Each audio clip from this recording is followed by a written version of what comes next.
What's up, j'espère que vous allez bien, je suis content de vous retrouver pour ma 4e vidéo.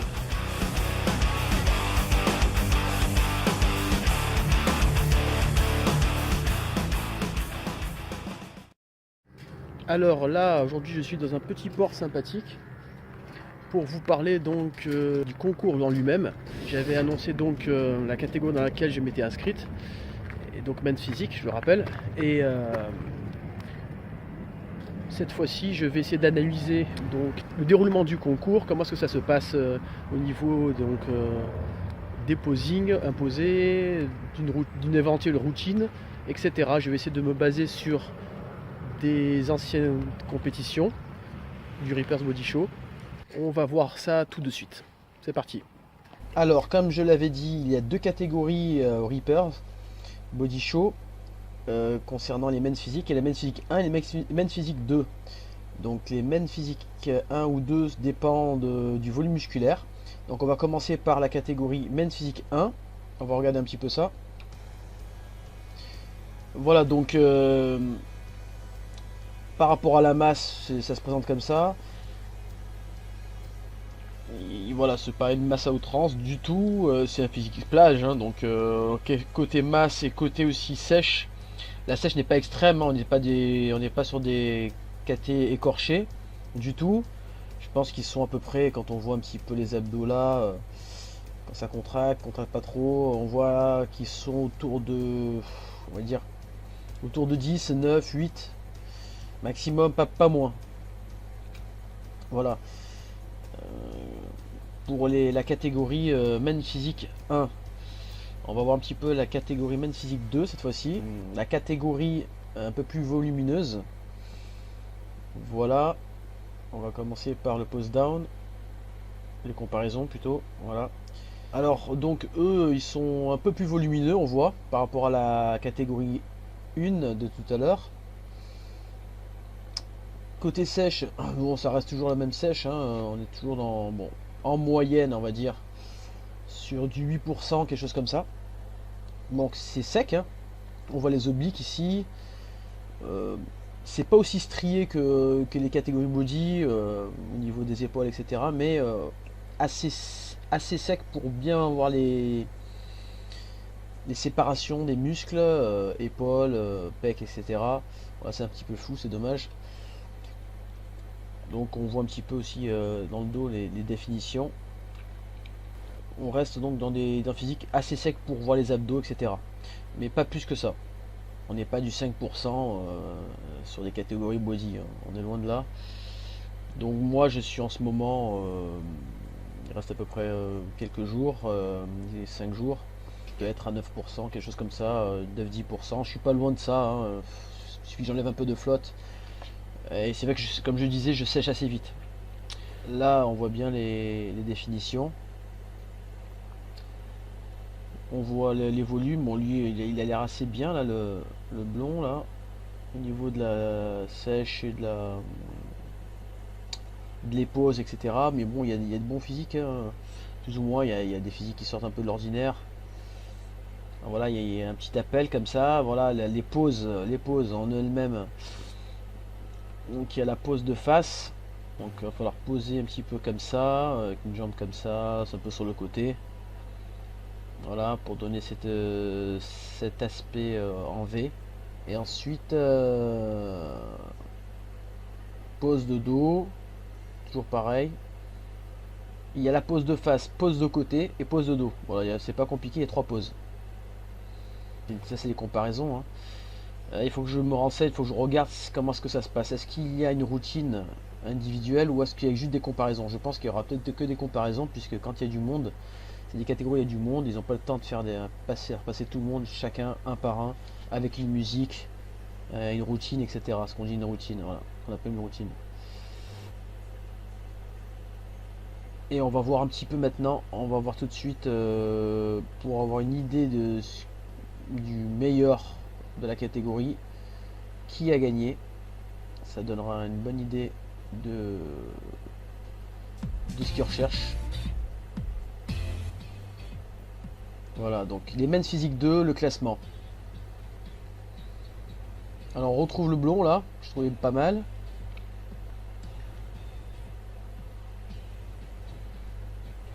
Donc là c'est un pose down avant le classement.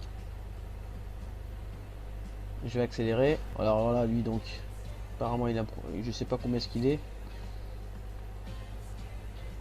On va avancer pour voir un petit peu le podium.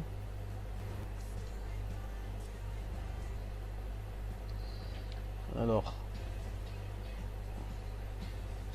au niveau du volume, je vais être plutôt appelé à cette catégorie là, donc à la catégorie Men's Physique 2. Je pense par rapport au volume.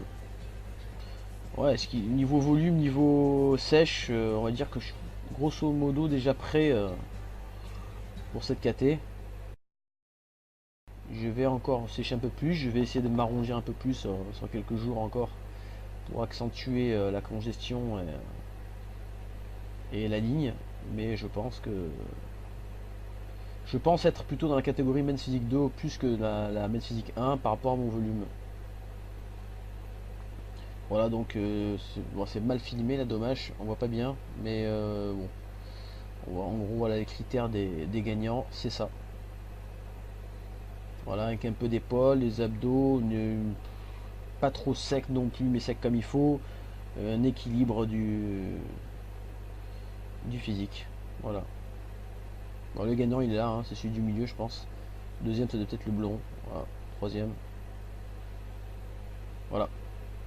Par ailleurs, au moment où je vous parle, donc on est le 8 mai, mardi 8 mai, la compète est le 19 mai, donc dans une dizaine de jours, un peu plus d'une dizaine de jours, ce qui fait que je vais commencer ma sèche demain, puisqu'en fait je suis déjà assez sec par nature. Je suis entre 10 et 11%, alors que je mange un peu de tout, j'ai pas du tout abordé de sèche. Donc je voulais pas commencer de sèche trop tôt, de peur de perdre peut-être trop de muscles, etc. Je pense qu'une dizaine de jours c'est faisable pour moi par rapport à mon métabolisme. Et comme je vous l'ai dit, je vais commencer ça demain. Et je mettrai dans la 5e vidéo l'évolution suite à quelques jours de sèche. On essaiera de voir ça ensemble. Voilà, donc je serai à la 5e vidéo. Je suis désolé, je ne pense peut-être pas atteindre les 7 vidéos annoncées au début. Mais bon, parce que j'ai eu quand même pas mal de choses à faire. J'ai eu pas mal de boulot à côté. C'est la raison pour laquelle je ne suis pas sûr d'atteindre ces 7 vidéos. Enfin, on verra bien. Je ferai une dernière vidéo juste avant la compète. Et il y aura encore une suite à la compète. Enfin, en tout cas, où je vais essayer de voir si je peux me faire filmer pour voir un petit peu comment est-ce que ça se passe le jour J. Voilà. Il va falloir revoir ma diète pour cette sèche. Je vais baisser les glucides au fur et à mesure, pas trop rapidement en tout cas, pour pas justement perdre du muscle. Sur 10 jours, je pense pas perdre beaucoup de muscle. Justement, c'est l'avantage de mon métabolisme où je peux faire des sèches assez rapides. En tout cas, on verra bien puisque c'est la première fois que je fais ça. Et puis aussi il y a la difficulté du tan. C'est vrai que c'est quelque chose de pas évident quand on n'a jamais essayé. Ça dépend des types de peau, tout ça, il va falloir que je me renseigne sur ça. Il y a pas mal de choses à régler, à voir avant la compète. C'est tout pour cette vidéo, j'essaie de la faire un peu plus rapide puisque la précédente, durait un peu plus de 20 minutes. Tout de suite, je vais vous mettre quelques exercices à la salle et en dehors de la salle aussi, puisque je fais aussi des mouvements au poids de corps, etc. en street workout. J'aime bien ça. Et je vous dis à la prochaine vidéo, la 5e vidéo, où on parlera donc des derniers réglages de la compète, etc. de ma sèche, comme je vous l'avais annoncé. Merci à tous ceux qui me suivent, merci à tous ceux qui me soutiennent, et à bientôt. Tchuss!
dernier repas, un tacos avec donc à l'intérieur frites, poulet, cheddar, sauce au poivre, voilà total, bien pour bien en profiter une dernière fois. Voilà, bien mené, assez gros. Le tout évidemment arrosé avec du coca. C'est parti et bon appétit à tout le monde. Et voilà les 6 pancakes salés pour la semaine, du lundi au samedi avant la compète. 30 grammes de protéines par pancake, c'est 30 grammes de glucides. Donc en glucides, c'est seulement de l'avoine.